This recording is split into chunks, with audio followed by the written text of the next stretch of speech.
Leute, ich bin mal wieder an einem Flughafen. Ich steige mal wieder in ein Flugzeug und fliege mal wieder irgendwo hin im Namen von Hip-Hop. Ich fliege nach Montreal. Das Festival heißt Vor Montreal. Das ist ein Musikfestival, eine Musikkonferenz, wo es um die gesamte Industrie geht, die Verbindung über den großen Teich, aber natürlich auch in Hip-Hop.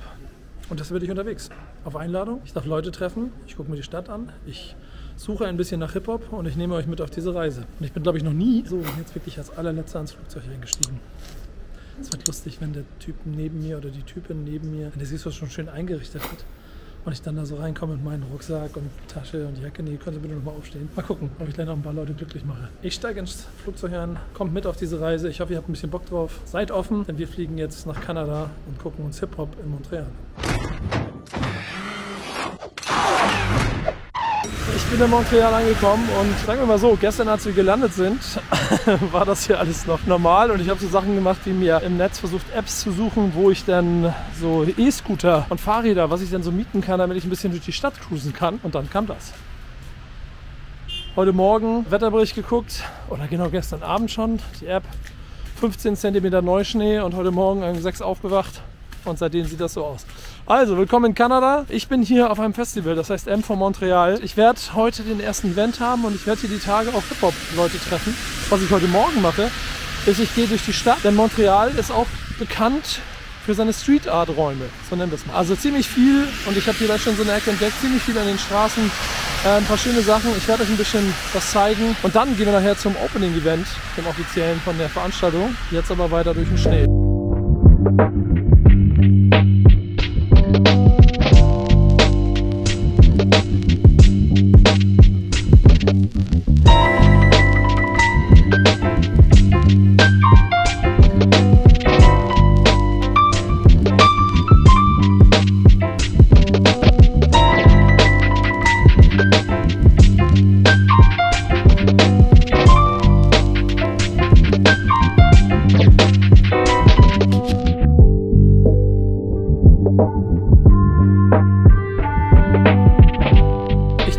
Jetzt schon ein bisschen länger hier durch dieses Viertel. Little Portugal heißt das hier in Montreal. Und ich bin so ein großer Fan davon, überall diese Spots zu finden, wo halt Graffiti seinen Raum hat, die großen Murals. Also hier ist wirklich alles da. Und irgendwie mag ich auch Städte, weil sie genau dann so eine andere Atmosphäre haben. Genauso ist das ehrlicherweise hier in der Ecke.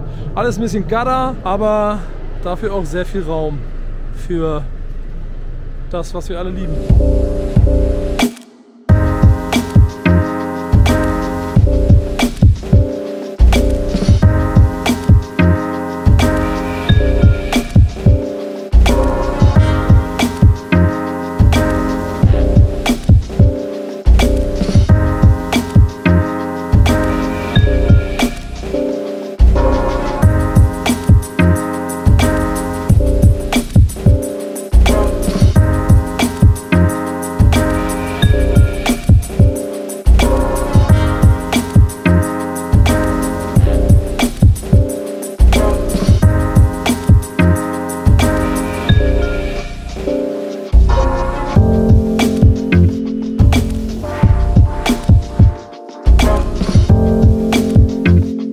Es ist ein eisiger Tag in Montreal und ich muss euch sagen, mir frieren die Finger weg und es ist windig. Deswegen habe ich mein kleines Mikrofon mit rausgeholt, um ein bisschen was zu erzählen. Ich bin gerade noch ein bisschen in der Stadt unterwegs, denn es ist immer noch ein bisschen ruhig um mich herum. Das Festival läuft so ein kleines bisschen schon. Ich kann mal ein paar Sätze dazu erzählen, habe ich eigentlich schon angedeutet, aber das kann ich noch mal machen und so ein bisschen den Grund, warum ich hier bin. Denn Vor Montreal ist so eine Musikkonferenz. Ich weiß nicht, Leute, die in Deutschland unterwegs sind, vielleicht mal vom Reeperbahn Festival zum Beispiel gehört haben. So muss man sich das vorstellen. Da kommen Leute zusammen aus der Industrie. Man spricht über die Industrie. Natürlich geht es hier sehr viel um den kanadischen Markt und es sind sehr viele Showcases sozusagen, wo junge, ambitionierte Künstler und Künstlerinnen vorgestellt werden. Bin hier mit einer kleinen Delegation aus Deutschland, auch aus verschiedensten Genres. Ich natürlich wieder der einzige Hip-Hop-Dude. Aber ich mag diese Reisen immer sehr, sehr gerne, weil du so ein bisschen Einblick kriegst in das, was hier so abgeht. Und ich treffe ein paar Künstler. Das wird auch noch passieren. Heute wird es wahrscheinlich noch mal wieder ein bisschen ruhiger bleiben für mich. Morgen habe ich dafür einen vollen Kalender, treffe eine ganze Handvoll Künstler. Dann sind dann mal so Showcases. Morgen zum Beispiel eins, wo ich, glaube ich, 3 oder 4 Künstler auf einmal treffen werde. Slim zum Beispiel oder Larry Kidd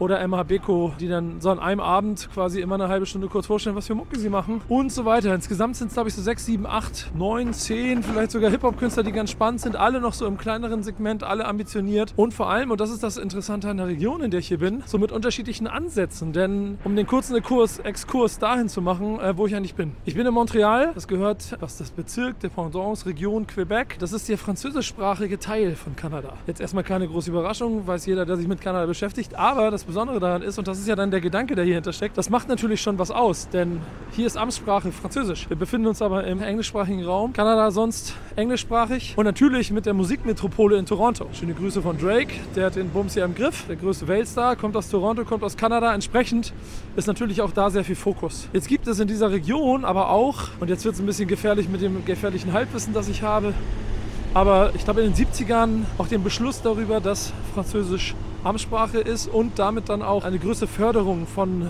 französischsprachiger Musik. Was man ja in Frankreich zum Beispiel auch hat mit so Radioquoten, hier ebenso, dass zum Beispiel bis heute oder vor allen Dingen auch in den letzten Jahren, so wurde es mir zumindest erzählt, Musik, die auf Französisch ist, ein bisschen mehr gefördert wird, als wenn sie auf Englisch wäre. Auf der anderen Seite ist es natürlich für Künstler und Künstlerinnen aber spannend, wenn sie größere Audience erreichen wollen, wenn sie auf Englisch rappen als auf Französisch, weil das den Raum für sie ein bisschen erweitert. Und man muss ja ehrlich mal sagen, ich habe hier auch schon viele Künstler und Künstlerinnen gehört, da waren ein paar sehr, sehr gute dabei, sowohl auf Englisch als auf Französisch und bei beiden Sprachen habe ich viel Potenzial gesehen. Es wird aber schon einen Unterschied gemacht, weil die Förderung eben für diese Region auf Französisch basiert. Ich werde versuchen, mit all diesen Künstlern und Künstlerinnen ein kleines bisschen darüber zu reden. Das sind ehrlicherweise so Dinge, die man sich in Deutschland gar nicht vorstellen kann. Der Markt ist natürlich dadurch auch ein kleines bisschen begrenzter, wenn du auf Französisch rappst. Und das ist ja, das ich eben schon meinte, dass Toronto so als das Zentrum der Industrie dazu führt, dass es hier für Künstler und Künstlerinnen aus dieser Region trotzdem auch noch ein kleines bisschen schwerer ist. Kann man sich ein bisschen so vorstellen wie in Deutschland, dass ja die komplette Musikindustrie nach Berlin zieht. Und was das dann für die anderen Regionen bedeutet, sieht man ja im Zweifel auch nochmal in Deutschland. Natürlich kann man international Musik machen, das ist vollkommen egal, wo du herkommst, aber Industrieanbindung ist trotzdem immer ein Faktor, den man nicht unterschätzen darf. Und über all das will ich mit den Leuten immer ein bisschen reden, mal gucken, ob die mir ein bisschen was erzählen können, weil ich glaube auch, so ein Festival und so ein Besuch hier kann ganz interessant sein für alle, die sich ein bisschen mit Musikindustrie beschäftigen. Und es kann ganz interessant sein für Leute, die Bock auf die Musik haben, weil es hier Künstler gibt, die ihr vielleicht sonst nie irgendwo sehen oder mitkriegen würdet. Ich muss zum Beispiel sagen, ich habe bei der Vorbereitung durch Tanja, die meine Redaktion hier für das ganze Format macht, die hat mir so eine Playlist erstellt und da habe ich mir Nicolas Craven angehört. Produzent, der richtig geilen Scheiß macht. Und auf den wäre ich niemals getroffen, wenn ich nicht hier in Montreal auf dieses Festival gegangen wäre und wir in der Recherche dafür gesorgt haben, uns ein bisschen mit dem zu beschäftigen. Mal gucken, ob ich ihn treffe, das weiß ich noch nicht. Ist alles noch so ein bisschen offen. Ich habe, glaube ich, mit Slim habe ich einen Termin, das weiß ich.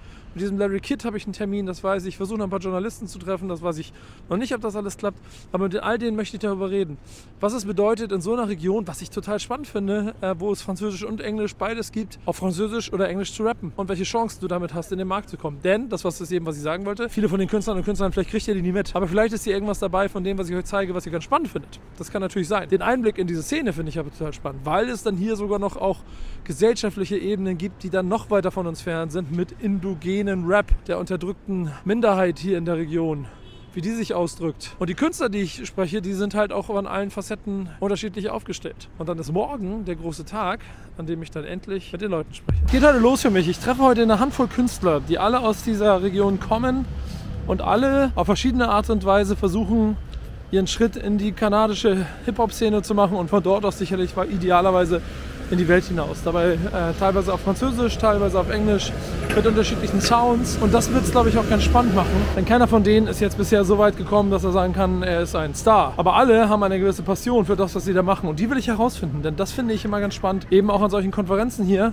zu verstehen, warum diese Künstler hier sind, was die Leute in ihnen sehen und was ihre eigenen Ziele sind mit dem, was sie da machen. Das finden wir heute alles raus. Ich gehe jetzt erstmal zum ersten Termin und dann stellen wir mal ein paar Fragen. Please, can you introduce yourself, who you are and what kind of music you're doing? Hey, I'm Larry Kidd. I'm from Montreal and I'm a rapper. That's pretty much it, I think. Yeah, you're rapping in two languages, is it right? In English and from time to time in French? Well, I'm mostly rapping in French, but I incorporate English here and there because, in Montreal it's a bilingual city. So we actually mix both languages to somehow create bigger rhymes, bigger rhyme schemes, use different syllables in both languages. So it gives that sort of Franglish feeling to our craft, yeah. How is this because usually you have one language, and in some European countries, when they have a local language and they switch into English because they want to reach a bigger audience, get a bigger market. How is it here? Because this is a French-speaking area in Canada. Yeah, this is a French-speaking province. Yeah, but well, I don't know what to say really, because it's been like that for a minute to us since we grew up listening to a lot of English rap, right? Some American rap. Well, rap is American. There's no need to point it out. But yeah, so it always made sense to us to just incorporate just a little English here and there. So it feels more natural to us. It actually feels natural to us when we speak, even throughout a bunch of French friends. We're always using a little English here and there, you know. That's just our way. That's just the way we talk, especially in Montreal, because it's a bilingual city. You know, the province is quite French, except for maybe a few other cities. But like, yeah, that's how we do it in Montreal. And how is it to do it in Montreal like this, and comparing to the rest of the market in Canada? Is it easy or difficult as an artist to start your career here and maybe conquer the whole country with your music? Yeah, well, that's a good question, right? Since we're the only French-speaking province in Canada, like, you could possibly think that our success could be measured just within the boundaries of our province, right? But which is usually the case, right? But it's cool. Like, you can make a great living out of it, like, from French hip hop listeners throughout Quebec, right? But the rest of Canada, it's a little they're a little closed to us, you know. Yeah.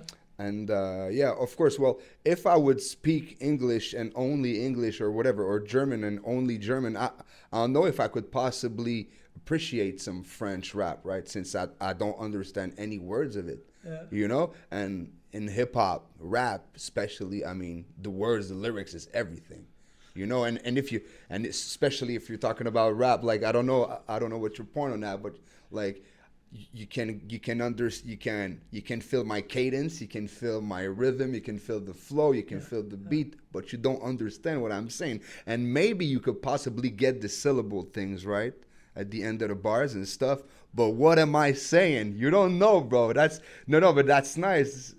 That's interesting, right?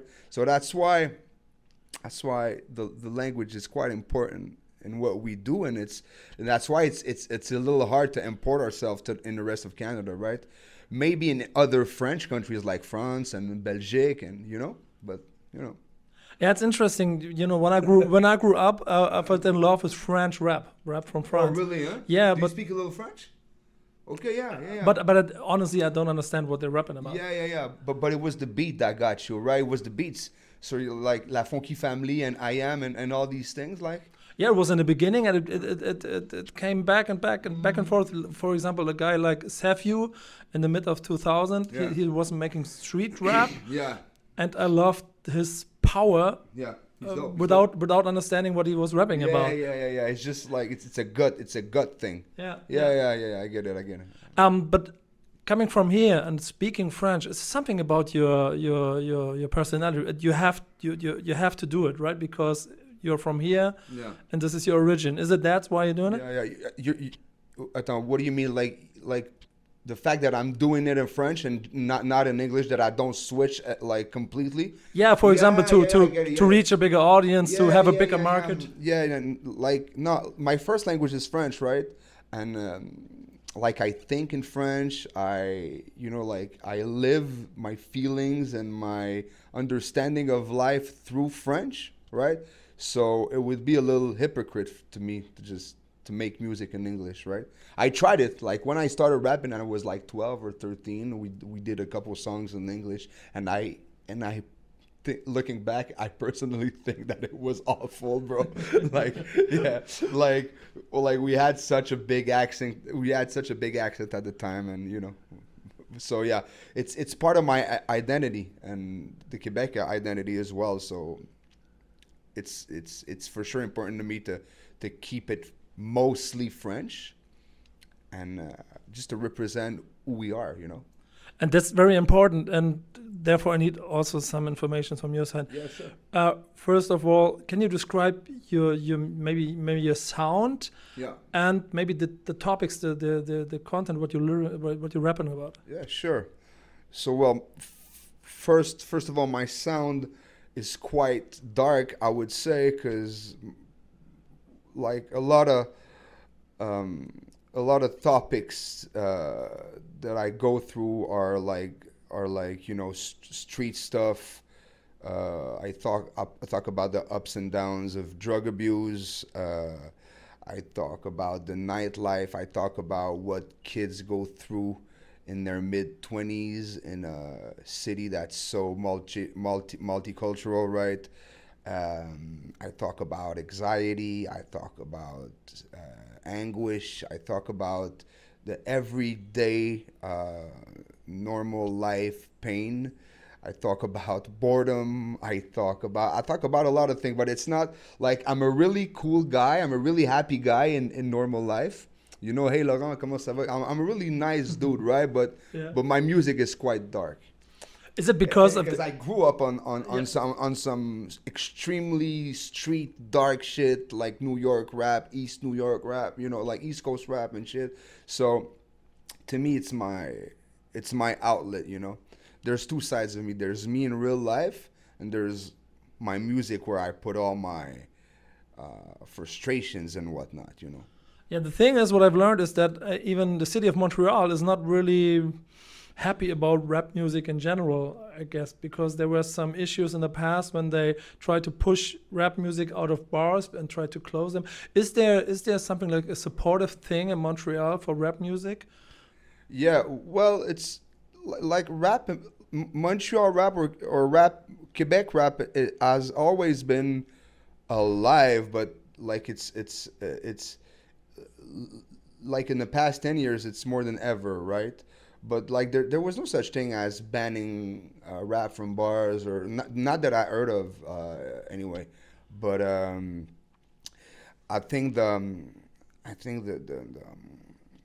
fandom for rap in Quebec is growing, and it's still growing, because we have a lot of artists that are quite impressive and quite nice lately. Plus, you know, the festivals and all the gigs like this, they're booking us because they actually reckon that we're actually a fucking super popular style of music, right? Yeah. A lot of kids listen to us, so that's why they want us in gigs like that, you know. And what was your personal your biggest success with your music you had so far? Well, I would say this is my third Club Soda, right? Yeah. So like 3 years ago, we sold out our first Club Soda. So it's almost 1,000 tickets, right? I was quite proud of that. And back in June, I sold out another one. So yeah, like making big shows like this in your city, and like just to feel the recognition of the people. And you know, people are gathering in lines, like even if it's like in the cold weather, they're actually paying to see you, and you're packing shows like this and you're selling merch. It's really a good feeling. It's a big accomplishment for me. That's what I wanted to do since I was like 13, and I'm doing it right now, you know, and I can live off it and quite well. So I'm super. I'm actually blessed in a bit, you know, in a way. Yeah, I absolutely can imagine. And the good thing is for me personally to travel all over the world to meet people in their cities and their countries who are doing it just because of the hip hop reason. Of course, you were not scouted on such a music school or such a. You're supposed to be a real hip hop guy. Yeah. Well, I guess I am, man. I picked up a piece of paper and a pen when I was 12, and I downloaded a bunch of Big L instrumentals, and I just went at it, man. I'm loving it. Yeah, bro. That's a true story, man. Yeah. And what is your goal for your career? I don't know, how old are you right now? I'm 34. And I just turned 35, man. Fuck, that's true. Yeah. Time's running. Yeah, I know, man. But are there any goals for you in your career? What you have in mind? Even also beside the fact, that you rapping in French. Yeah. Is there something that you can really achieve for you and your career? Well, that's interesting because like I don't think rap like you hardly imagine some 50-year-old rappers sometimes, right? Like there are such rappers, right? Like especially in the United States, but I don't know, longevity. I think it's my long-term plan.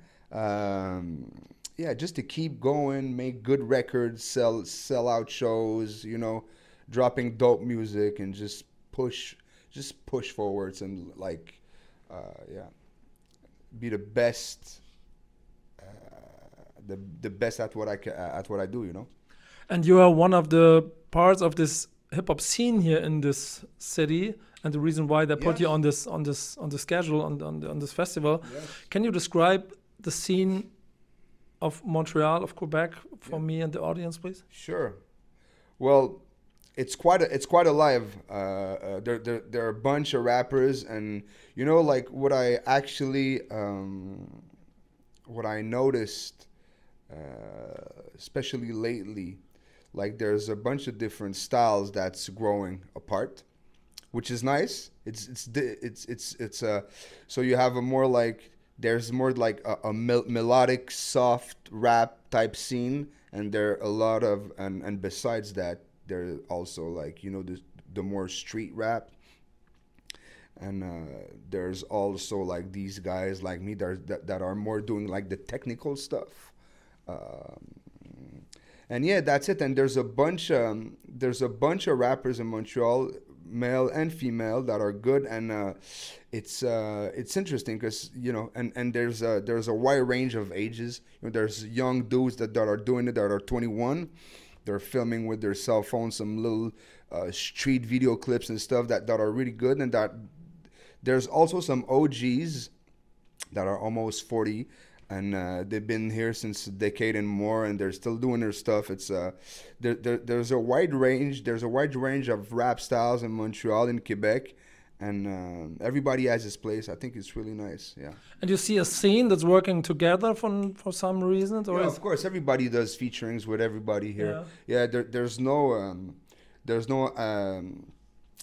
beefs or whatnot here. It's quite a big family. Like. Yeah. Everybody recognizes everybody, and there's a mutual respect, I think. Yeah. That sounds great. For German audience, if you have to choose one of your songs that explains you and your music to introduce you to a German audience, which song would it be? That's cool, man. I'll go with an easy pick. The song is called Feu Roulant, and it's really like a soul sample with me just rapping the shit out of, just rapping super hard on it, like with my bravado that I'm recognized for, and it's really swaggy, really technical. There's a soul there's a female singing with a soul sample tweaked a little 75 BPM. It's really me just rapping and just showing my skills, and this is the rap that I like to do, and this is what I would present myself with. Yeah. Thank you for your time. It was a pleasure. Thanks, buddy. Thanks, man, for coming all this way, man. Und wir werden uns die Show noch angucken. So viel ist versprochen. Larry Kidd ist ein ganz spannender Typ. Ist auch Main Act heute. Und auf jeden Fall schon ganz gut unterwegs mit seiner Musik. Das sieht man auch in der Diskografie, ein paar Jahre dabei. Und ein bestimmt sehr stolzer Vertreter seiner Stadt. Jetzt darf ich mich mit einem Künstler, der heißt Dalton. Der kommt aus Neufundland, einer ganz anderen Region hier in diesem riesengroßen Land Kanada. Und mit dem möchte ich mich einmal darüber unterhalten, wie es ist, von dort aus Rap zu machen. Ich gehe davon aus, dass er mittlerweile hier wohnt. Aber trotzdem sicherlich auch nicht einfach, in dieser Szene sich durchzusetzen. Und genau darüber reden wir jetzt. First of all, can you introduce yourself to the audience in Germany? My name is Albert Dalton. I'm a hip-hop artist. I'm based out of Newfoundland. I've been doing hip-hop for a good few years now. It's coming on like 6 years. But like I've only really been what I would call taking it seriously for the past like 2-3 years. And over that time I've released like 100 songs. I've got 20 plus music videos. I mix and master all my own stuff, and I edit my own music videos. I make some of my own instrumentals, but I get a lot of help from other locals from Newfoundland as well. There are two things we have to talk about. On your first answer, Newfoundland, can you tell me something about the situation, how it is to live there, how many people live there, how it is to make music there and to be in touch with the hip-hop scene, for example? It's a really small place. There's a very small hip-hop scene. There's a lot of people coming up that are new in hip-hop. I feel like me, and specifically a couple of people who came before me, Reggie Morales, Dope Piece, Mac 11, like people who came before me have really like picked up the hip-hop scene that way. So now there's a couple of different groups that are coming out of Newfoundland now that like they're too new to really know, but like it's happening, and it's nice to see that it's getting bigger. But the music scene in whole is really cool in Newfoundland. It's different because we have a lot of traditional music. So like whereas in Ireland you get like your traditional Irish music, we have a lot of music that's kind of inspired based off that. So then like you'll get a lot of like your Irish rappers, and then you'll also get a lot of people who incorporate that with other types of rock. What are your influences for your type of rap? What are you doing? My influences, I always like to make the joke that my brother gave me an Eminem CD and ruined me. But okay, it could happen, yeah. Yeah, but realistically, like the Notorious B.I.G., I love also like newer artists like Travis Scott. Is incredible. I'm really a big fan of making all kinds of hip hop. I don't really believe in like sticking to one subgenre to try and like move in that field. To me, it's like the biggest artists, like the biggest people who really make it, never stick to one genre. You know, like you get your people like the Beatles or something like that. Like every one of their albums felt like a compilation of just like everything that they enjoyed. And that's what I would rather do, is just everything that I enjoy is there. Yeah, but I can imagine it's tough to get in touch with the music industry and the hip-hop scene maybe also from Newfoundland to the rest of the country. How is it to start a career on that place? It's difficult, you know. I've had a lot of hard times and tasks throughout it. I find that like the internet is the most important thing, you know. Like I got here because someone found me through Bandcamp. I've actually been on college radio in France and I believe in Germany as well, and all that through Bandcamp. And that's kind of my move, is not just Bandcamp, but any website, anything that I can get my music up on. I know not recently, but there's a new music streaming platform here in Quebec. And the minute DistroKid gave me the opportunity to get on that, I did that as well. That's pretty much my move, is as many different platforms as I can be on as possible is how I get myself out there. Because when you're living in Newfoundland, unless I'm flying back and forth somewhere all the time, you're not making in-person physical connections the same way. And how is it to get in touch with the industry? Is there a chance for a rapper coming from Newfoundland to rise a career out of it? Or is it even impossible? Do you have to move to bigger cities because of some reasons? I believe that because of the internet, you can kind of do that now. You can kind of definitely build yourself up, but I do believe that like you can't get to a certain level without traveling out of the province. I don't necessarily think that moving is necessary. Okay. But I think that like unless you're willing to travel, it's going to be hard. I think that moving has become less necessary, mostly because of like we have like the ECMAs, which are we have a trade association in Newfoundland called Music NL, and then there's a bigger one for the entire East Coast called the ECMAs.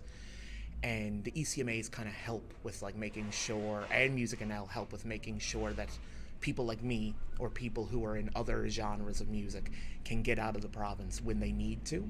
And like I gotta say, like, thank you to like Rhonda and Music NL for getting me here. I wouldn't have had a hotel without them. I don't know how I would have done it without them.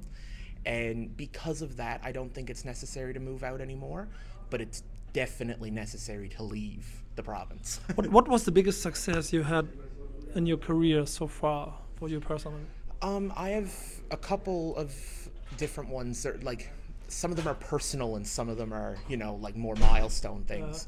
I put out a project called The Downfall of a Burnout that came out in the pandemic, and that was actually one of my biggest releases, which I thought was wild because it's in the pandemic. I couldn't even play the shows I normally would, let alone like leave to try and tour it or something.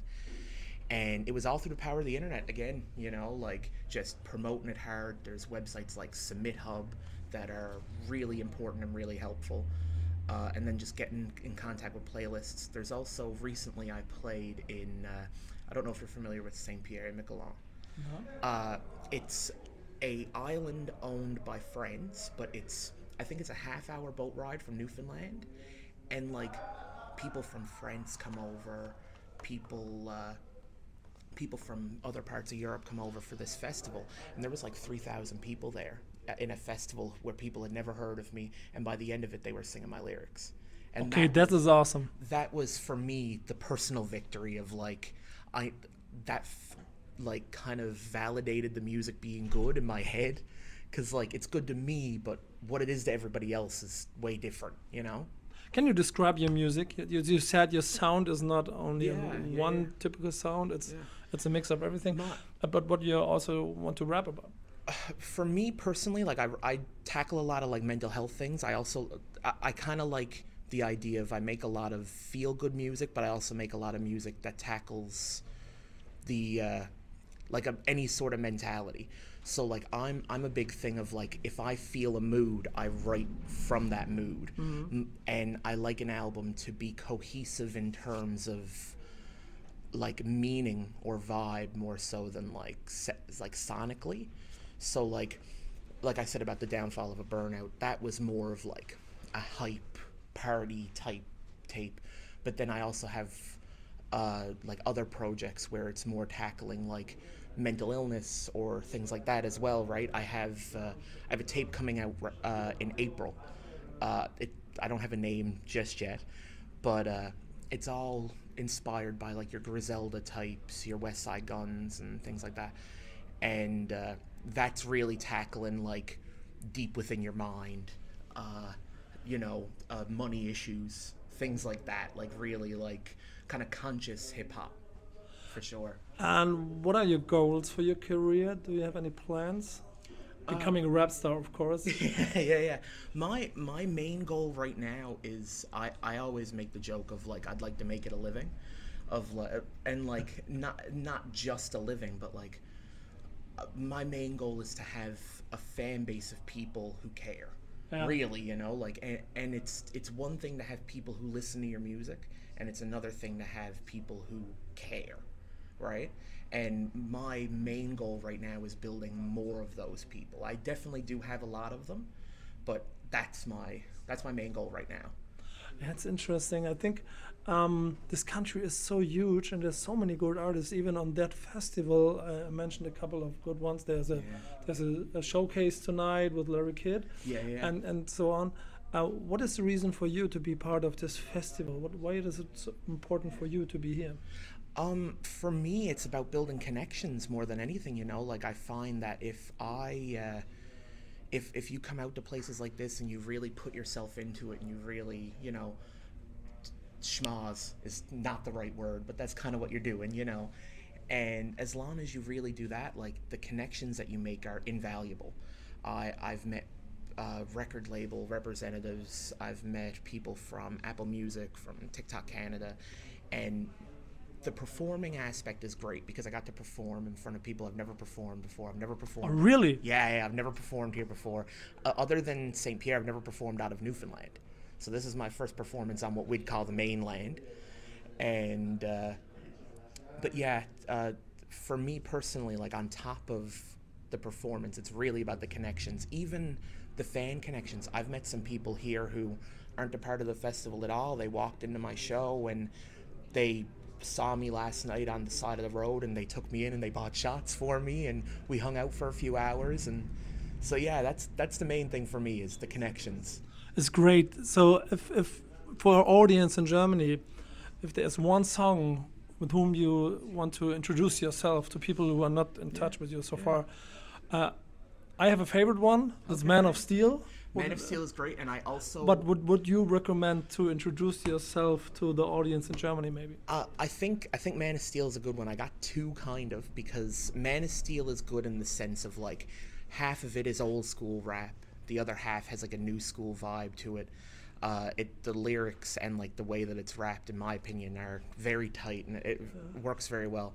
And that's one of the songs. And then the other one is Half Tank. I made the instrumental on that, so that one, and I mix and mastered it.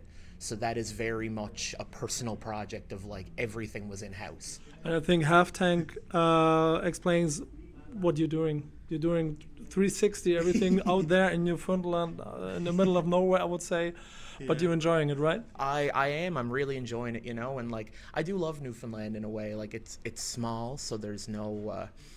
There's this anecdote about a country singer. I won't say his name. He came to Newfoundland and he was upset because his food took too long, and the woman behind the counter said, "I don't give a damn who you are. Your food's gonna come when it comes." This is Newfoundland. This is Newfoundland, and that's kind of what I love about Newfoundland, is that there's nobody has an ego. You can't.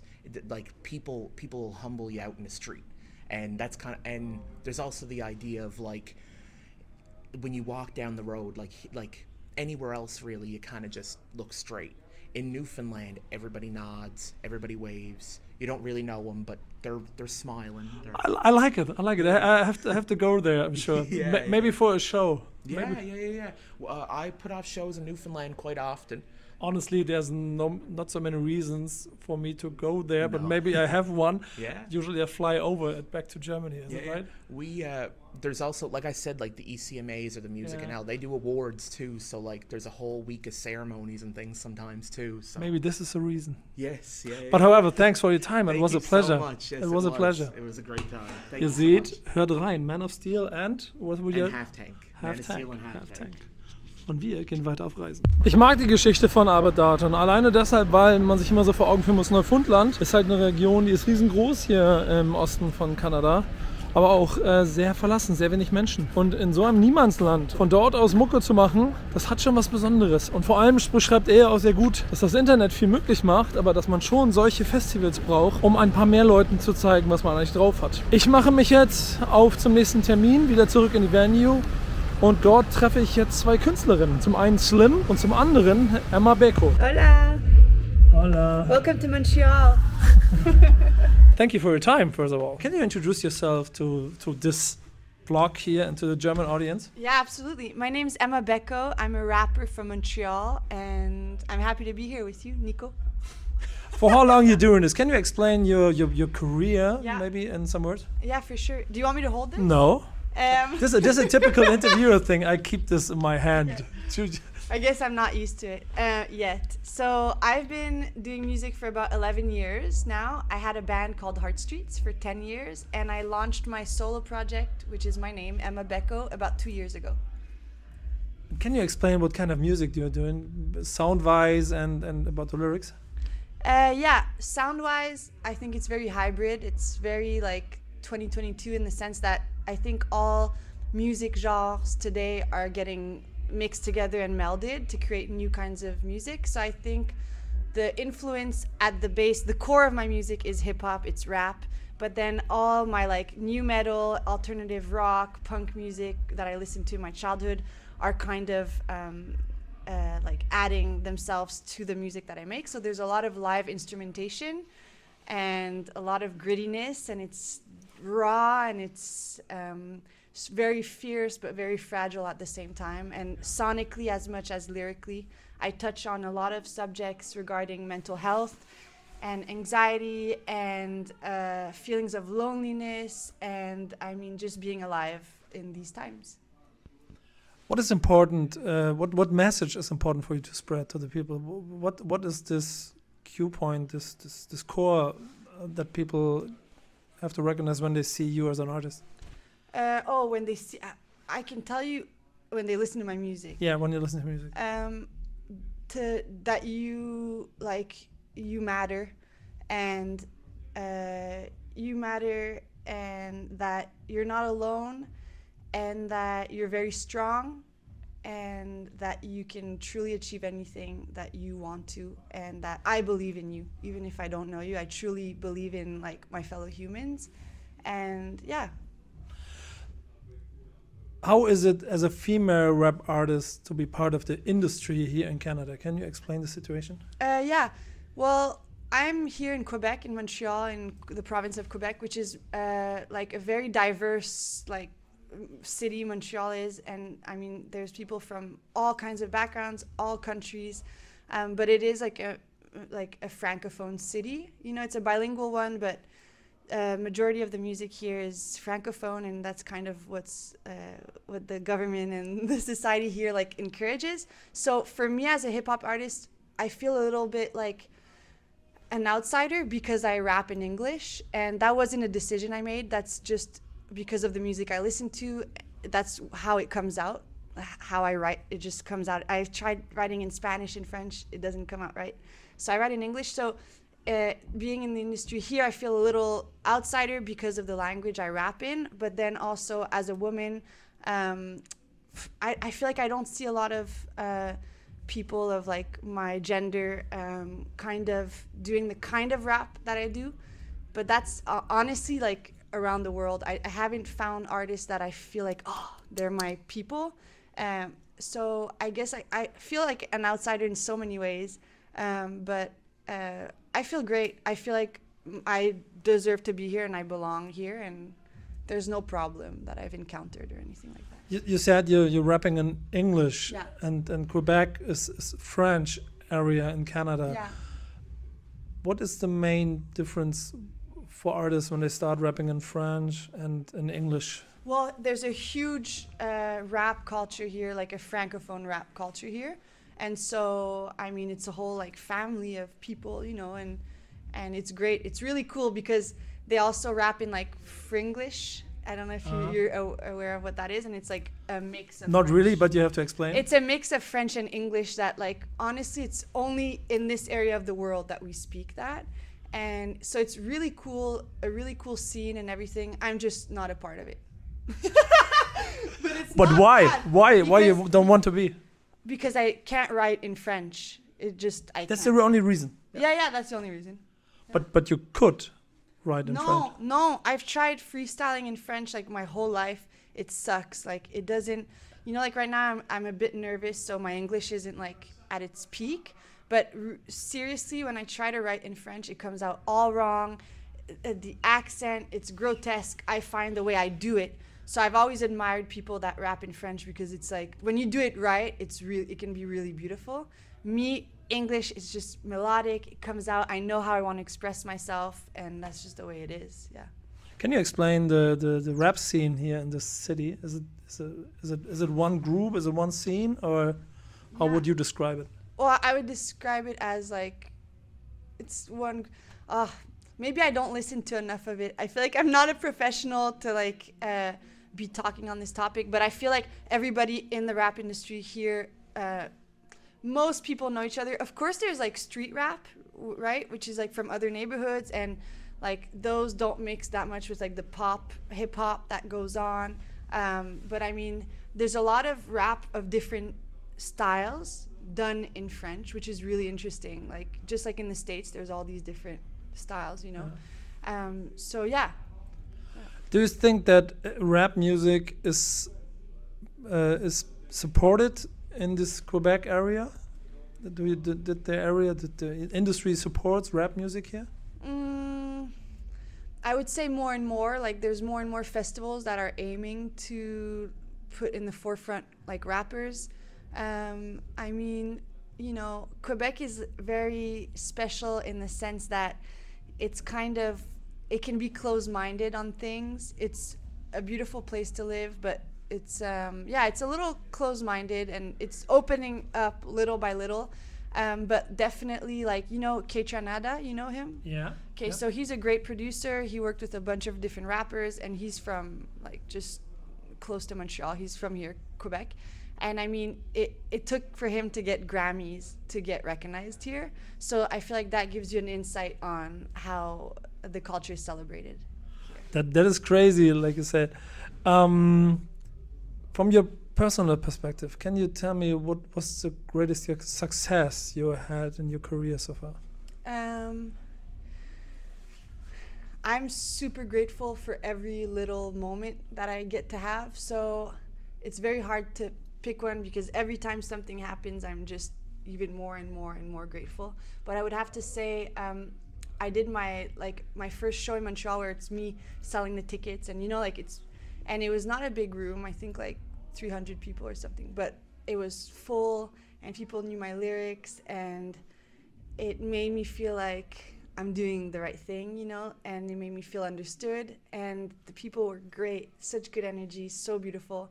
And also just before that, a month ago, I went on a small tour, so I did London, Marseille, and 2 shows in Paris, so they were my first European shows, and those were amazing because no one needs to like your stuff, no one needs to support you when you're in another country, they don't know you, they have no attachment.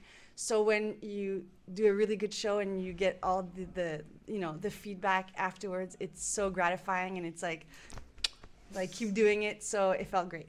Yeah. Let's talk about this festival, I'm for Montreal. Yeah.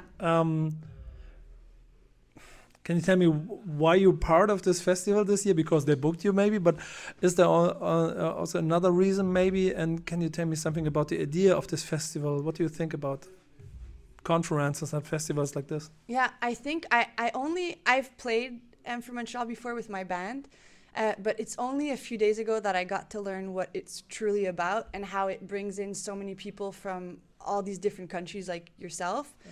And it's great because it's really an opportunity to I guess they pick acts and artists that they think could potentially succeed outside of here.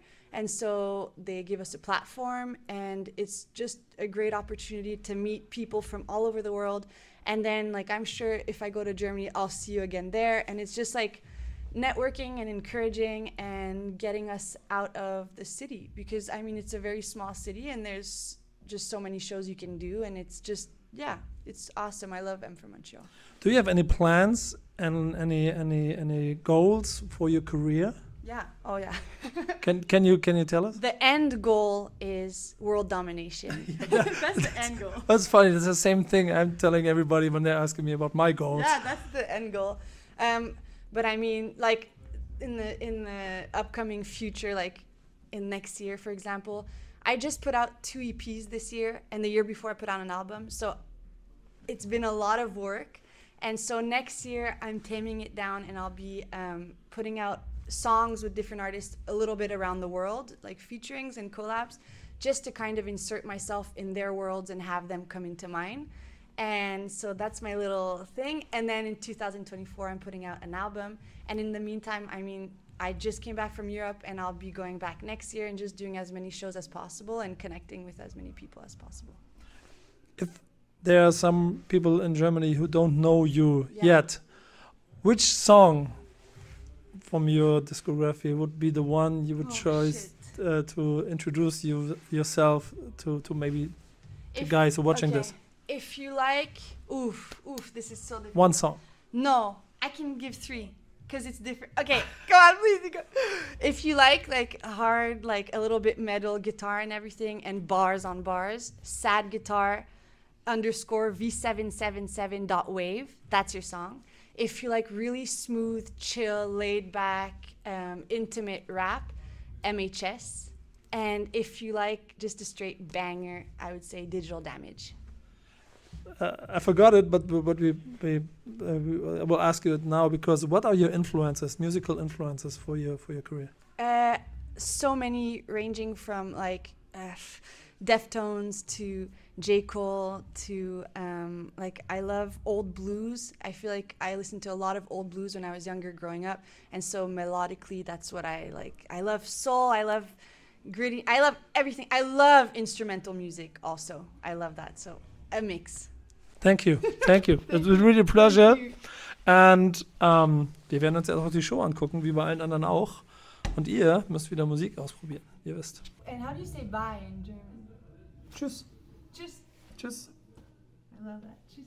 Can you please introduce yourself? Because this is a German audience and maybe they don't know you yet, but I'm sure they will recognize you in the future. But can you explain yourself? What kind of artist you are? For sure. What's up, Germany? I'm Slim. I've been doing rap, hip hop for about 2 years now, and I've been going hard ever since I started. That's really all there is to it. Can you describe your sound and what are you rapping about? My sound is very trappy, very much heavy 808s, but also heavy like funky grooves mixed in with like a plethora of stuff. I have a Caribbean background, so I try to add some percussions and like different things that inspire me that came from my childhood. And the stuff that I rap about is just my real life, you know, from being just a bad female and dealing with men and just basically empowering everybody, but specifically women, to stand on their own, be independent, but also like don't be afraid to like use your resources in the world, you know what I mean, and use your voice to amplify whatever it is your purpose is. It's very important, and I think rap is a good vehicle to do this now. But can you describe, as a female artist, your situation in the music scene? How would you describe your chances and the situation you are into? I feel like my chances are super high. I know that a lot of people say that women have a disadvantage in this industry because it's very heavily male dominated, which is true, but I haven't had that much run-ins with those blocks so far. I've honestly been very fortunate to have started my career during the pandemic and been as fruitful as I was in 2021 and 2022 alike, and then opportunities have just been coming for me from all of the things that I've done, all the groundwork that I laid in the pandemic to now in 2023 and beyond. There's a lot of people in my corner, a lot of people who support me, a lot of people who love what I do and love what I stand for, and just love the energy that I bring to any situation. You're from Montreal, right? Can you tell me the story of the city of Montreal from your perspective? What kind of living is it here in the city? Even Montreal is a very French city with a very small population of Anglophones, especially Black Caribbean Anglophones. So I've had the best of both worlds. I speak French. I went to school in French for elementary school, and in my household we spoke English and a lot of Creole because I have a Guyanese background. So from my perspective, I really got like, not to put it in black and white, but it is black and white. Like I had the experience of living as a Black woman, but also like living in this more heavily dominated, predominantly like white society. And I feel like this is such a place where like multiculturalism like thrives. You could find people from so many different backgrounds across the board, which is why I said I don't want to really put it like black and white, but it's that, but there's so much more than that if you really like dive deep, especially into like the underground scenes of the city, whether it be food, whether it be festivals that happen in the summertime. Like I feel like Montreal is the most beautiful place to come from, but it's also the most beautiful place to visit, especially in the summertime. Like it's so lively, there's so many things to do, so many festivals, people are so inviting and like fun, especially because we have winter most of the time. In the summertime, everyone's just like, hey, it's a party every day, you know what I mean? Barbecue's here, dinner's here, like there's always stuff going on. So I love the place that I'm from. I really love Montreal. It's funny because I was here for Women World Cup a couple of years ago, and it was in summer, and I was here just for the match, and then I made my way all through the city, and there was kind of jazz festival on the street, and it was really like the whole city is celebrating this festival. So I can absolutely agree that this is a special city. And it was like one party for everybody. Yeah. Can you describe the rap scene here in Montreal? Would you say you're a part of it, and how would you describe the whole scene in general? I definitely would say I'm a part of it. I feel like I'm one of a very few bunch of females, especially female MCs, who perform and excel in the genre. I feel like the rap scene is not divided, but I do feel like there's a difference between Francophone artists and Anglophone artists, only because like really the only difference is like there's a lot of mainstream media presence for Francophone artists versus Anglophone artists don't really get those same opportunities. But it's not to say that it doesn't happen. It's just like obviously because we're from a place that is like Francophone predominantly, it's like the Francophone artists get a different sort of like access to media because they cater to that demographic. But I definitely feel like I'm a part of the scene. I feel like I'm a pioneer, especially for women doing music in Montreal, Anglophone women. And women across the board, men and women alike, to be honest. I just feel like I bring a different energy to the scene that hasn't been provided before. It's interesting, even like you said, that there are two languages, and French is the main language here in Quebec. Is it tougher to start your career in English than in French, or doesn't make any sense? No. I really just feel like it's what you make it. It's really what you make it. It's, for me personally, because I can't speak on anybody else's experience, like I've been as successful as I've been simply because I believe in everything that I do, and I'm very good at not convincing other people to believe in me, but just like I said, the energy is felt across the board. So I feel like people take to me as much as I take to them, and I don't think it's harder or easier on either side. I definitely think there are different advantages on both sides, but it's really what you make it. What was the greatest success you had in your career so far? I think it has yet to happen, honestly. What do you mean? I feel like I haven't even really peaked yet. I feel like from the outside looking in, a lot of people would say that, especially in 2022, this summer, I've done a lot of shows. I've been not across Canada, but across the east coast of Canada, doing shows like Rolling Loud, Il Sonic. Like, I've done quite a bit of stuff, which is really cool, and I'm so proud of myself and everyone around me who's believed in me enough to like put me on those stages. But like, honestly, I feel like the stuff that I'm most proud of has yet to come out, whether musically, performance-wise. Like, there's a lot of tricks up my sleeve. I can't give you my sauce. You know what I mean? It's gonna come in 2023. Okay. Can you tell me something about this? Some words about this festival, this M for Montreal. What does it mean to you to be part of this? It means a lot to be a part of this year's M for Montreal, because I did it last year, but of course we were in the pandemic, so we couldn't do any live shows. So I did a pre-recorded show, which was a showcase at the Phi Center last year, and for them to have asked me to come back to do a live show this year means a lot. I feel like it doesn't really happen often that they ask people to come back, but again, that just is a testament to like people feeling the energy and like wanting to see it again and again, and just support me as much as I need, because I don't think I could do this without the people who put me on these stages and put me on these platforms and like come out to see me and do all this other stuff. So yeah, it means a lot. I feel like there's so many artists who are a part of this year's selection too that I haven't even heard of, but that I went to go listen to because I thought they were super, super good. There are people I am familiar with who I'm really excited to see, and yeah, I just feel like it's special. That's what I like about festivals like these, and I was on such a lot of different countries, because I've never heard about your music, and now I have the chance to talk to you and to listen to and see the performance. And for you personally, I think you have a lot of things where you can make a big career out of it, an international career out of it. What is your personal goal for your career? I like the silence, honestly. Yeah, I don't know.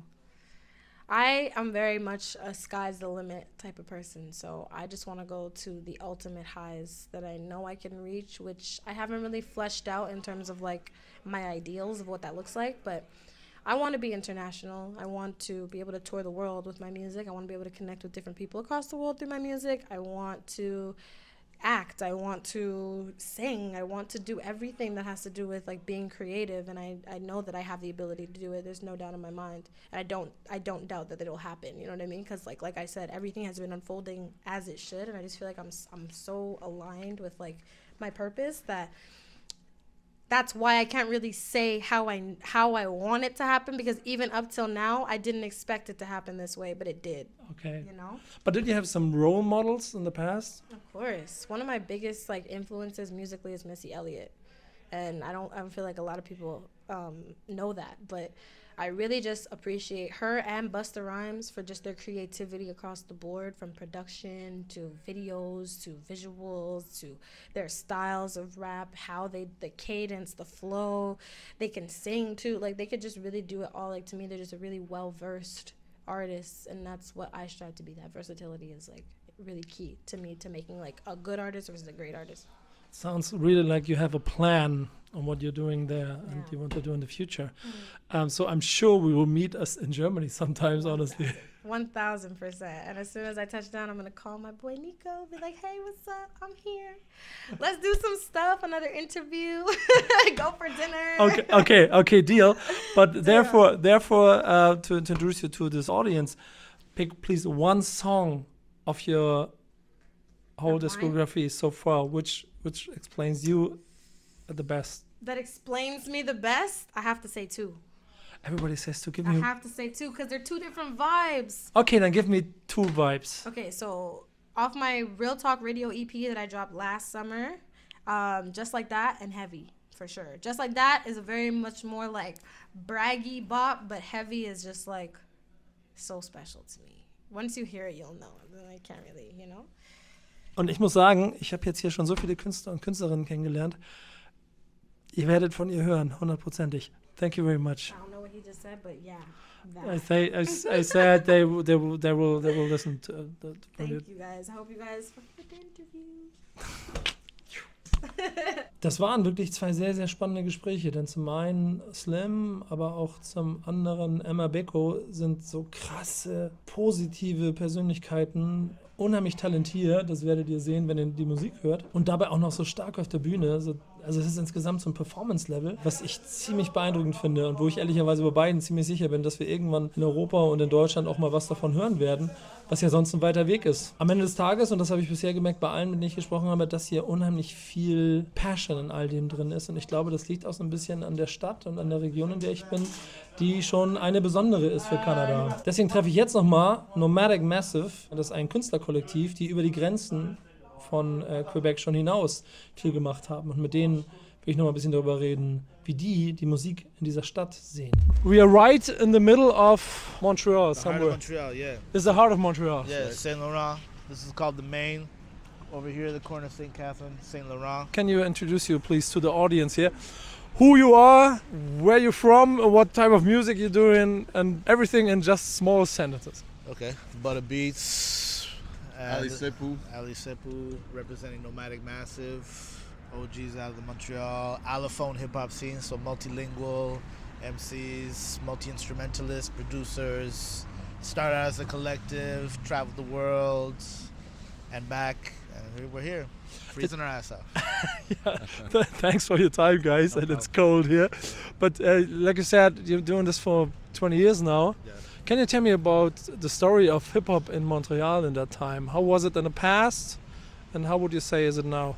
Well, there's a story about how hip-hop gets to Montreal, and then there's a story about, I guess, how we come together.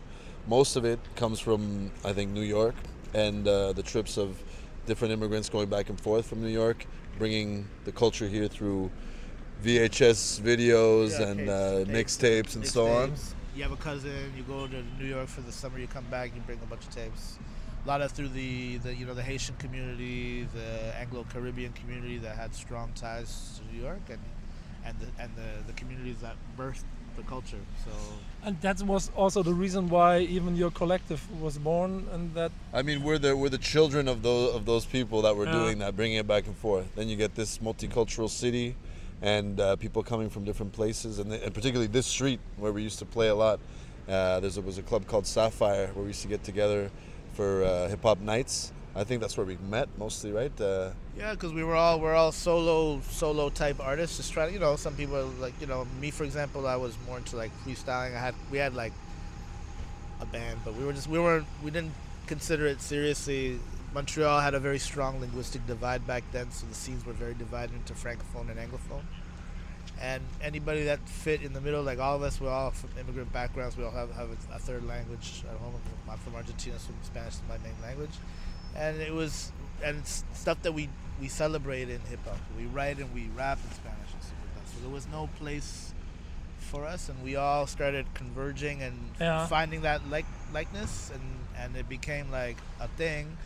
And we started circulating within the same group, and then eventually we just started clicking a lot. And right here, this venue right here, the Société des Arts et Technologies, they put together a show called Terminus 1500. It's a really long story, but I'll try to make it short. Well, it's the birth of the band. We all It's the birth of the we all band, kind of yeah. started collaborating like for the first time, Yeah. putting together a show, and so we're like, oh, we really vibed, and that's also through my man Lou Pienza and a bunch of other people. Wally was there, Vox was there, DJ Static was there, all the original core members of the group. And then Lou, who's had spent a lot of time of his youth in Cuba, had some connections to the hip hop scene down there, knew that there was a festival going on, wanted to go down and represent. He wanted us to come with him, and he was like, but there was only one slot. So he decided to form like a collective in order to just like be ambassadors of Montreal. Okay, that's a cool Right. story. Yeah. Try to be like all. So we all had to learn everybody's songs, and we were just all of our own hype men. We all had like one track each, and we were all rappers. And then eventually we go there, we come back, and there was a very very big response. We had come out with a mixtape with some of the Cuban MCs that we had met. We had put them on our mixtape. We had done some new material, and then we started doing shows, and then it just was like, Yeah, it's crazy. 20 years now, and of course you're a part of the hip hop scene here in Montreal. And like you said, you're rapping a third language, even in Germany and all the other cities, countries in Germany. It's usual just to rap in one language. So how it is to living in an area like Quebec, where two languages and even more are usual, even for rapping. I think there's two things that we're kind of known for if you go back in the history of it here, and one of them is bringing the live band element, which is something that now you have a lot of live bands coming out, hip hop bands, and the multilingual thing. So the thing is that it's multilingual all the time, and simultaneous mixing, code switching as they call it, and that's where we gave people a place, I think, that had that same background to come and feel good about themselves. And there's we're on the street, there's Bobard up there, there's Sala Rosa, all the places that we used to do these little shows, and it went building from there. How is it in the industry here to survive with such a collective? we're an independent collective. We have been we've dabbled with management, and whenever we've been approached by or people that are of interest of it, they struggle with the branding. Here it's very francophone dominated. Quebec is a micro market. It's self-contained in a lot of ways and has strong relationships and ties with the francophone world, particularly France. So if you're like not 70% francophone, you have trouble, right? And then the Canadian industry is also very small. It's kind of propped up by a lot of grants, which were we decided to test our luck, and we got very good at it, and it was our way to get out of Canada and to become more international, because part of our agenda is really is just going places. You have been to Germany a couple of times. That's right, yeah? Yeah, I mean, I said the name. It was a Rudelstadt, but nobody understood what I said. So if anyone out there knows how to say this, it was a wonderful festival. It was very memorable. It was our first time in Germany and exploring the culture. We definitely want to go back. So there was a time when we were in Europe quite a bit.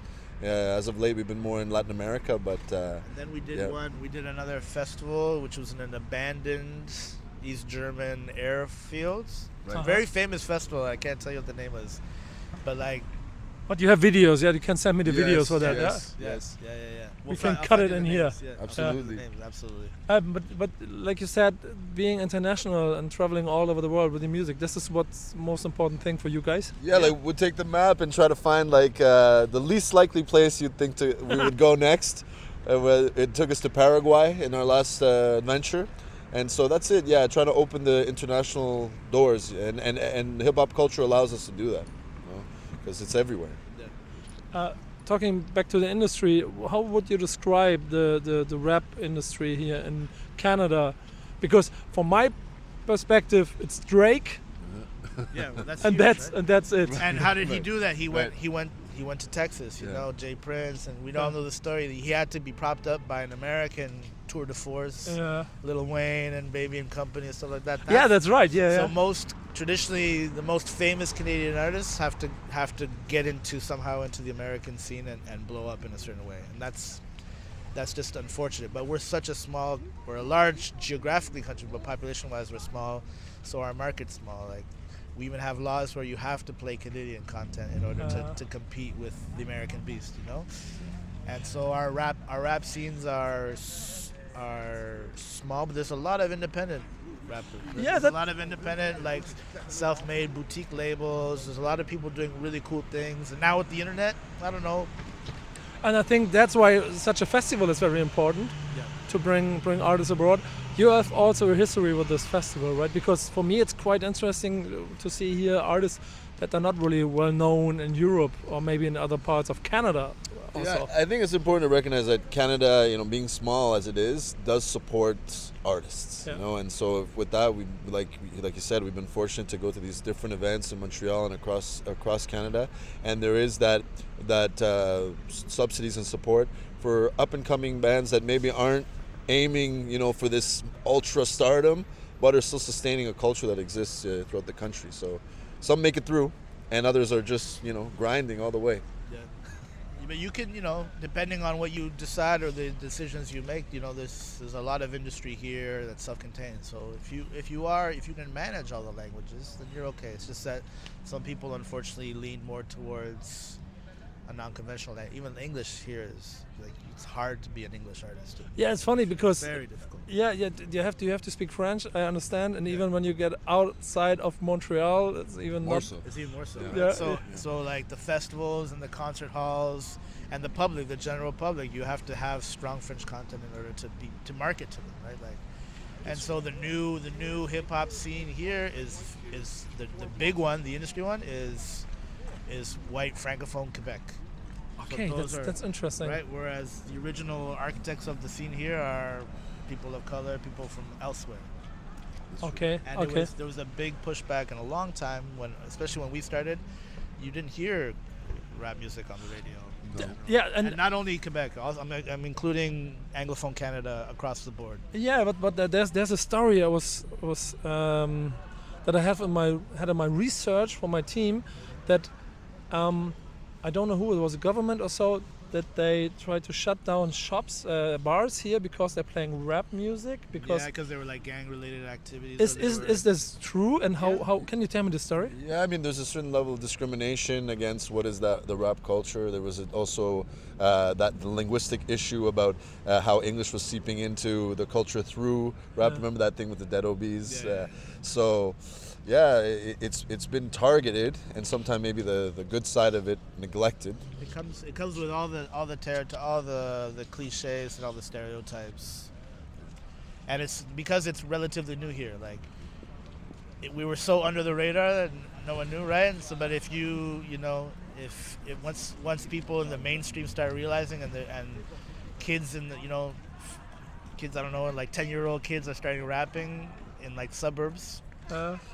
Parents get nervous. It's the same history. It's the same history repeated over and over again. Yeah, okay. It's interesting. Yeah. It's a small bubble here. Like there was it's like a media bubble that they were like, oh my god, like what is rap music? Like you would be surprised at the conversations that you had to have with people explaining the history. Still of hip-hop. nowadays. Yeah, Still to this day. Yeah. That's how is inward ridiculous. looking they can be sometimes. Here. Okay, that's maybe special about this About here, area here, yeah. right? But not so much Montreal, but like because I think Montreal is a very multicultural city from my perspective. it is, but the people at the top tier are all francophone.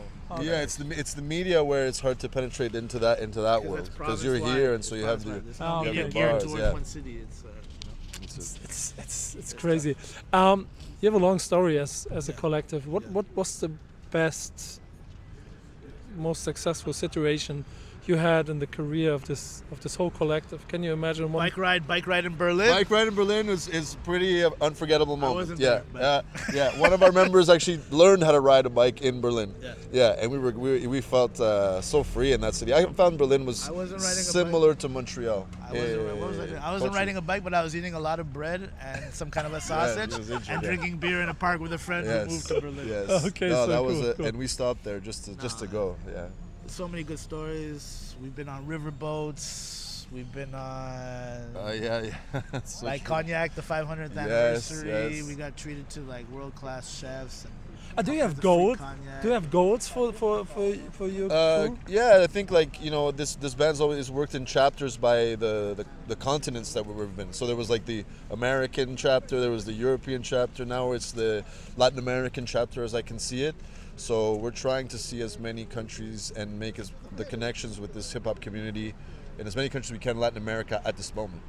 But it leaves some other continents to discover still, right? And it's funny that you only talk about continents and playing live.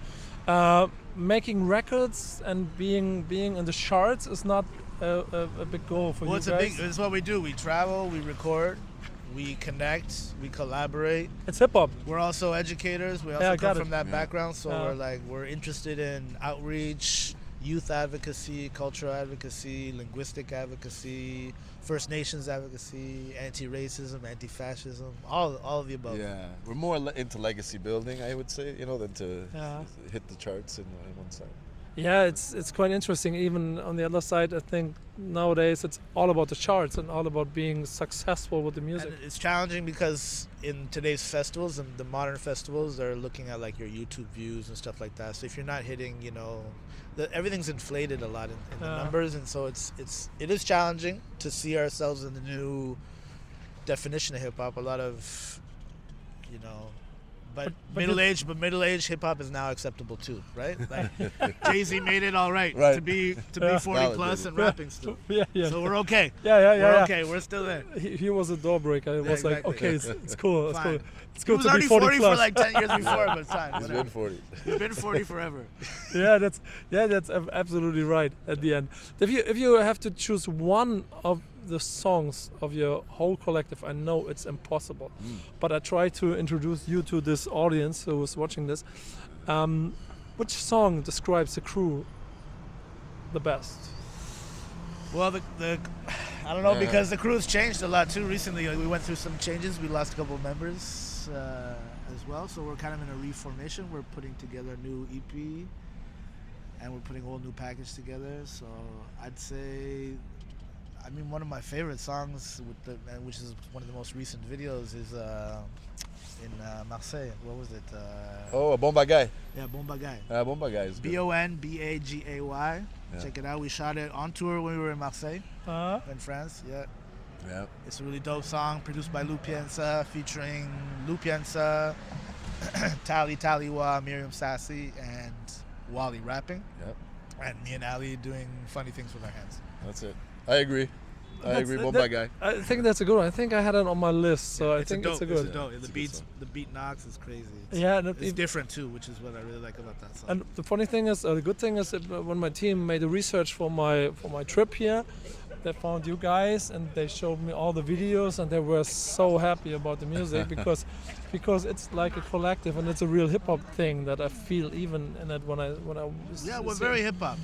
We're heads. It's the thing that connects all the other elements. Yeah. Yeah, and more like not industry wise, but real hip hop wise for the cultural wise. We're really invested in the culture. Like I said, we're cultural advocates. So like my Anglophone identity, his Anglophone identity, anybody that's in the group, their North American identity is a hip hop identity. That's what helped us. And I like it very much, and it was a pleasure to meet you guys. Nice to meet you. Yeah, very nice to meet you. Chuck.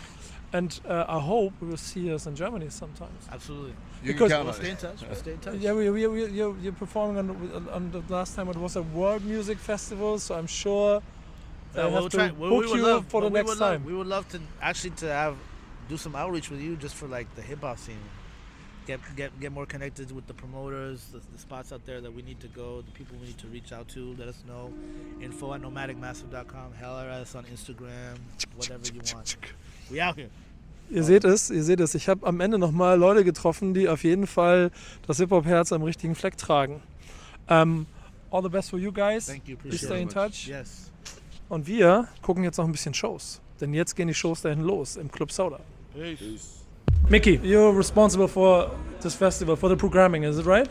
Yeah, I do the international relations. I help invite people like yourself, and I work with partners all over the world.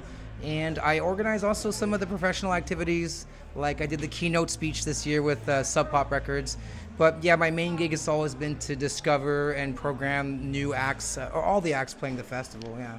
Can you explain in some words what's the purpose of this festival is? Yeah, well, you've heard of events like South by Southwest or The Great Escape. This event is meant to basically showcase artists from Canada to international delegations. So we invite people like yourself and all over the world to fly out here to M for Montreal and spend 4 days of networking with the industry, discovering new music, and hopefully producing results. We're hoping that these artists go to your country, for instance, and get a chance to play for your audience. We've done this for artists like, Grimes and Mac DeMarco. They played this festival when they were like babies. I discovered them in after parties like at 3 a.m. And next thing you know, they've got careers, and some like Mac DeMarco, for instance, said that once he played our festival, he never had a day off for 3 years. So what we want is to keep them busy, and that's the name of the game. Hip-hop is also a part of the festival, and honestly the reason why I'm on such a festival is because of hip-hop, and that's why people bring me here.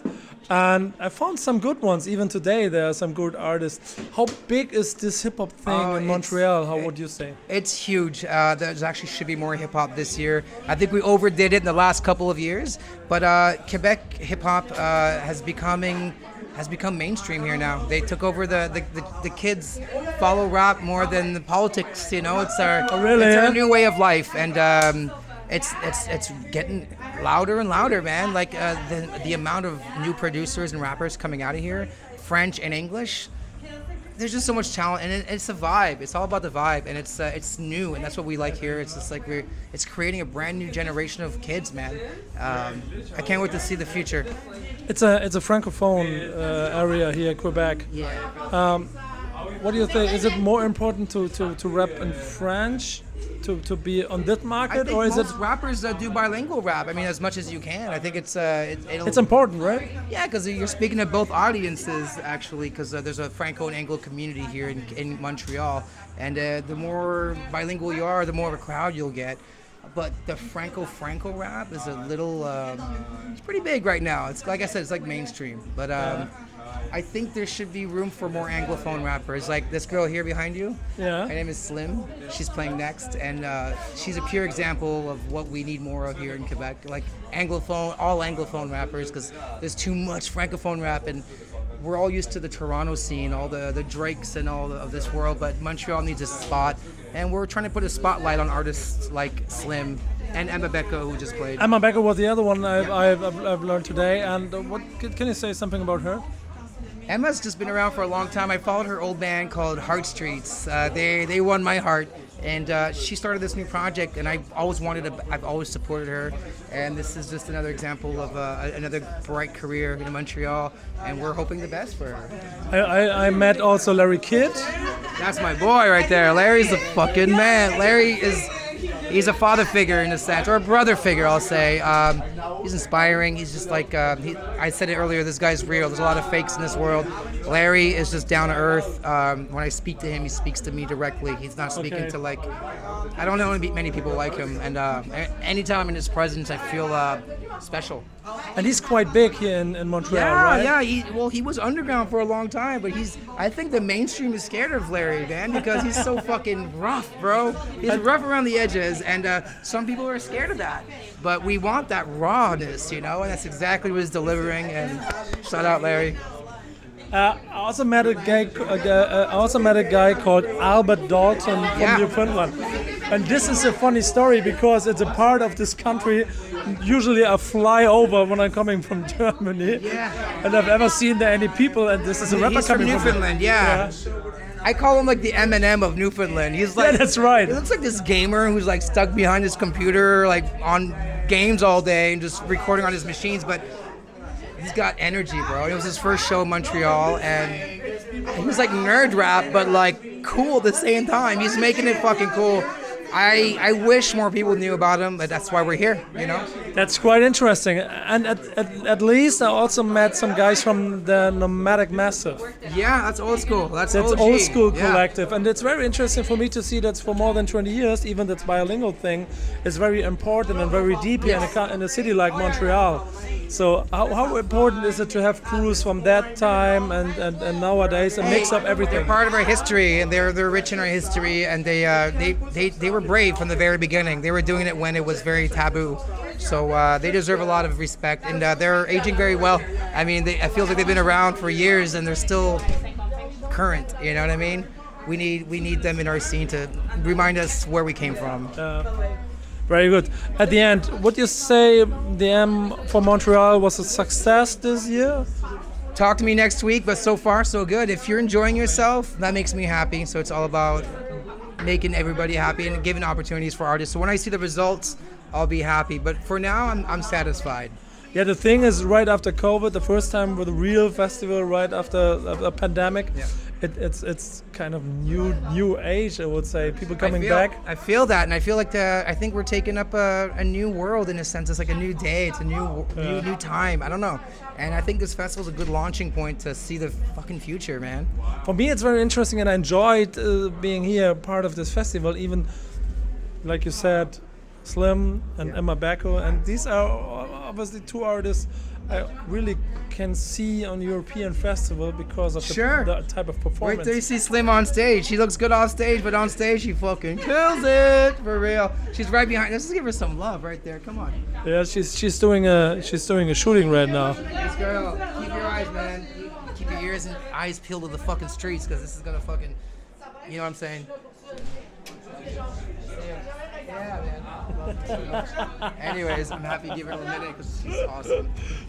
Hey, Mickey, thank you for having me. Of course. Thank you for your time. Appreciate it. And maybe we see us here another time, because I honestly fell a little bit in love with this type of hip hop thing here, because there's so many good artists. Yeah.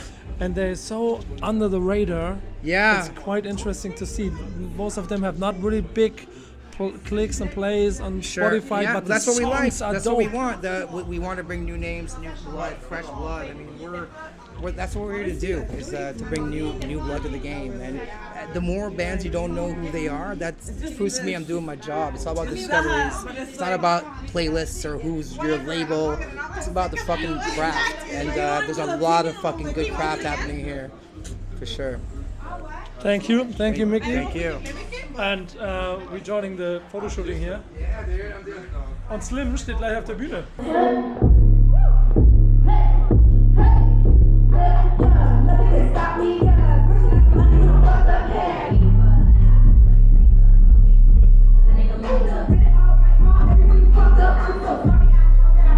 Oh my God, you see all these people in this crowd, guys? I swear to God. This is crazy. Shout out to all my friends in the front row. The original Flex Gang. Don't you think it's challenging? I open up but never hold. I don't remember I'm getting old. Or the memories so repressed. Heavy pain that you confess. Tore it down and ease the pressure. Trying to cure. Merci beaucoup. What the fuck is up, man? Je t'en fous ou quoi?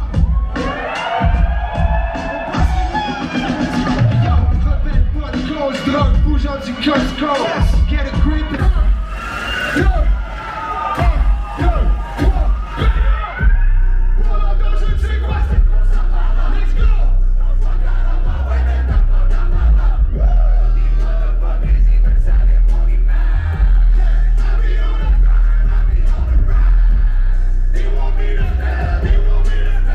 Das war also mein Besuch hier in Montreal bei dem Festival M von Montreal.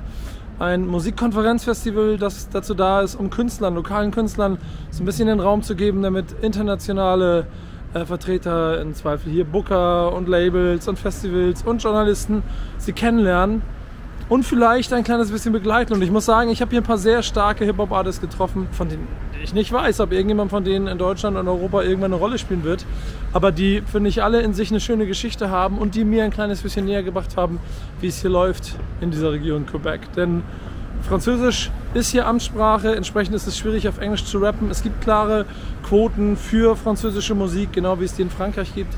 Was wiederum dazu führt, dass es als Rap-Artist, wenn du auf Englisch rappst, ein bisschen schwieriger hast. Auf der anderen Seite ist der Markt da draußen natürlich groß und gerade wenn man sich anguckt, wie Slim performt hat, dann bin ich mir ehrlicherweise schon ziemlich sicher, dass ich die irgendwann mal auf internationaler Bühne sehen werde.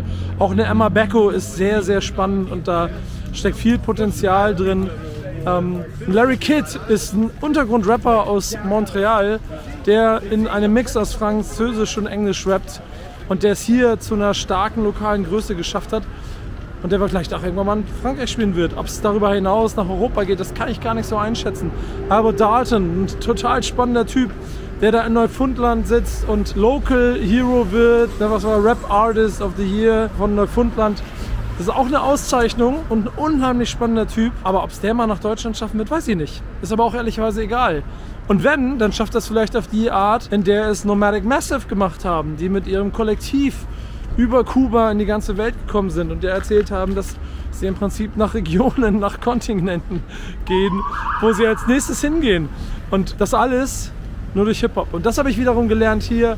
Diese Stadt, durch diese Street Art ist full of Hip-Hop.